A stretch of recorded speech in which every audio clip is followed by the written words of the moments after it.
what is more effective at making a net positive impact on the world? Empathy or reason? It depends on what you mean by empathy. There are at least two kinds of empathy. There's the cognitive form, which is, I would argue even a species of reason. It's just understanding another person's point of view. You understand why they're suffering or why they're happy, or what, you have a theory of mind about another human being that is accurate. And so you can navigate in relationship to them more effectively.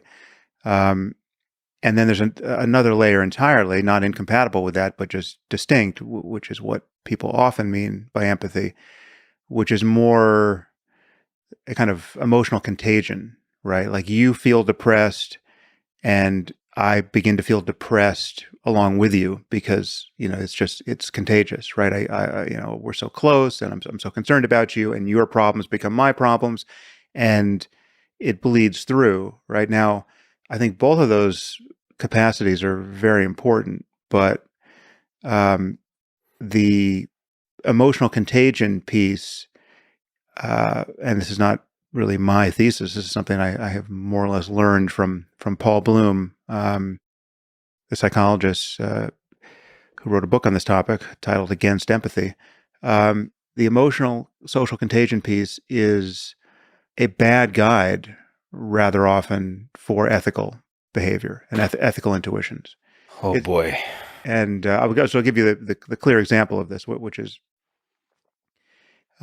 we find stories with a single identifiable protagonist who we can effortlessly empathize with far more compelling than data, right? So if I tell you, this is the classic case of the little girl who falls down a well, right? This is somebody's daughter.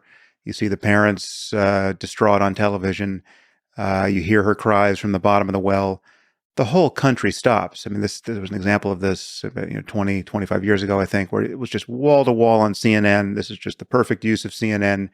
It was, 72 hours or whatever it was of continuous coverage of just extracting this girl from a well. So we effortlessly pay attention to that. We care about it. We will donate money toward it. I mean, it marshals 100% of our compassion and altruistic impulse.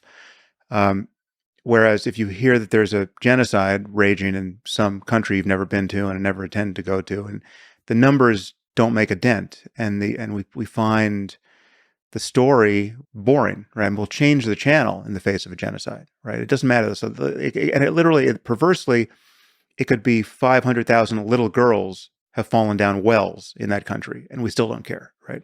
So it's many of us have come to believe that this is a bug rather than a feature of our moral psychology.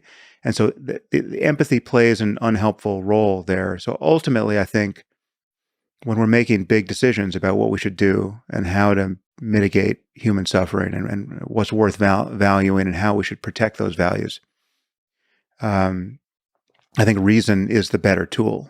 But it's not that I would want to dispense with any part of empathy either. Well, there's a lot of tangents to go on there, but briefly to mention, you've recently talked about effective altruism on your podcast. I think you mentioned some interesting statement. I'm going to horribly misquote you, but that you'd rather live in a world, like it doesn't really make sense, but you'd rather live in a world where you care about maybe your daughter and son more than 100 people that live across the world, something like this. Or like where the calculus is not always perfect, but somehow it makes sense to live in a world where it's irrational in this way, and yet empathetic in the way you've been discussing. Right. I'm not sure what the right answer is there, or even whether there is one right answer. There could be multiple, peaks on this part of the moral landscape. But so the opposition is between an ethic that's articulated by someone like the Dalai Lama, right? Or really any exponent of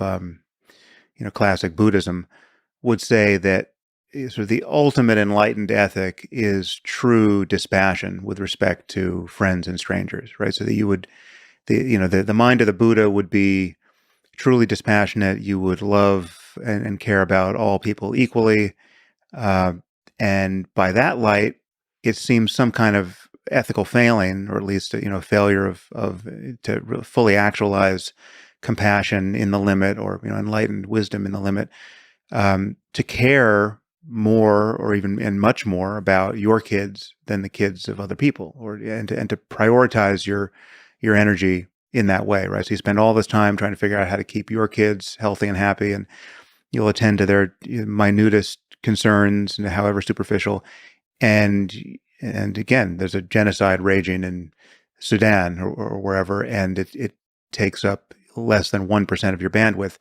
I'm not sure it would be a better world if everyone was running the Dalai Lama program there. I think some prioritization of one's nearest and dearest ethically might be optimal, because we'll all be doing that, and we'll all be doing that in a circumstance where we have certain norms and laws and other structures that force us to be dispassionate where that matters, right? So like when my daughter gets sick and I have to take her to a hospital, I really want her to get attention, right? And I'm worried about her more than I'm worried about everyone else in the lobby.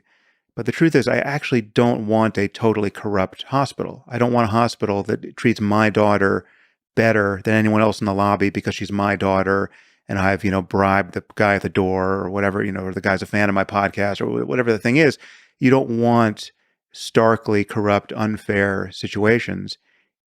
And when you sort of get pressed down the hierarchy of Maslow's needs, individually and societally, a bunch of those variables change, and they change for the worse, understandably. But yeah, when everyone's corrupt, and you're in a state of collective emergency, you've got a lifeboat problem, you're scrambling to get into the lifeboat.